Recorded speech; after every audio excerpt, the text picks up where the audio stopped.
ये फिर से फ्रेश वोटर लिस्ट ये जो है बनाएंगे केवल मात्र 25 दिनों के अंदर।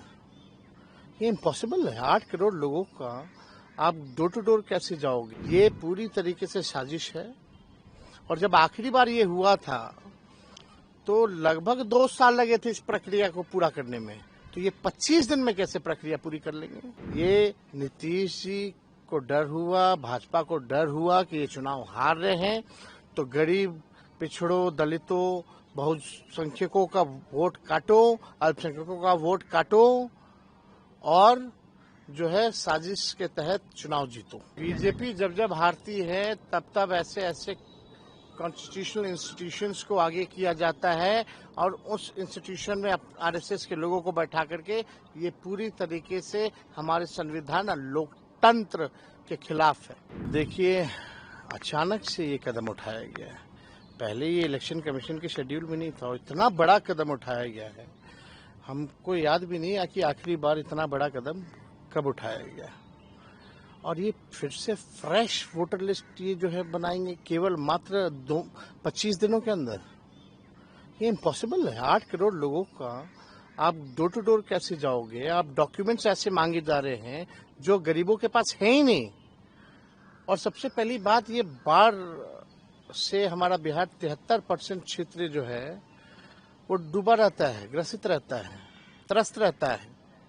लोग अपना जान माल बचाएगा कि इलेक्शन कमीशन को डॉक्यूमेंट उपलब्ध कराएगा, और वो भी ऐसे डॉक्यूमेंट जहां आपको आधार की मान्यता नहीं है, ना मनरेगा कार्ड की मान्यता है। आपको प्रमाणित करना पड़ेगा, अपने माँ बाप का बर्थ सर्टिफिकेट भी देना पड़ेगा। कितने हमारे माता पिता जो गरीब है उनका बर्थ सर्टिफिकेट है, कहाँ से लाएंगे वो लोग? ये पूरी तरीके से साजिश है।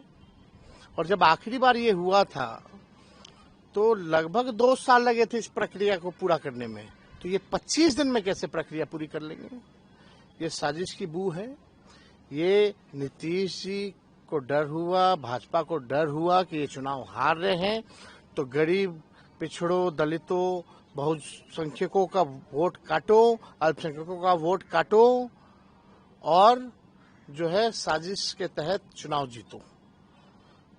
अभी ये लोकतंत्र में, संविधान में गरीबों को एक ही अधिकार है, वोट का। वो भी वोट का अधिकार ये छीनना चाहते हैं। वोट का राज मतलब छोट का राज, ये अधिकार को ये लोग छीनना चाहते हैं। अभी वोट का अधिकार, वोटिंग का राइट छीनेंगे, बाद में पेंशन छीनेंगे, उसके बाद में राशन छीनेंगे।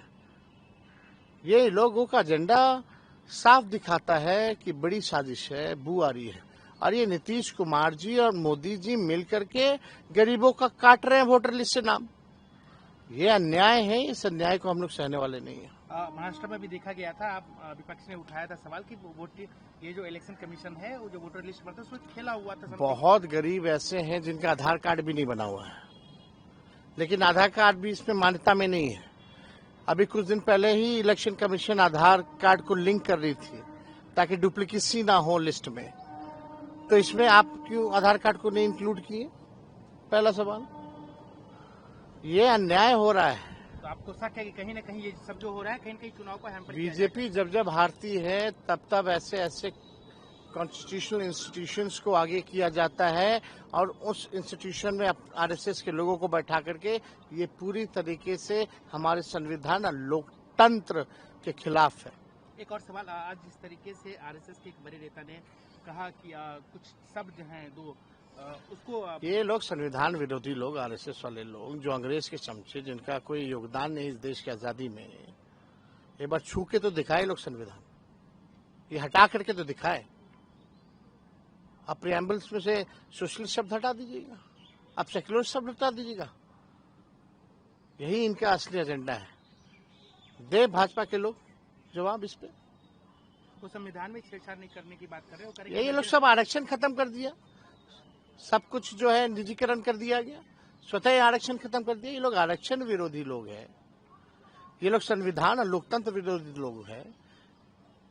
बिहार के लोग इस बार करारा जवाब देंगे इन लोगों को। प्रभातखबर.com, विश्वास वही, रफ्तार नहीं।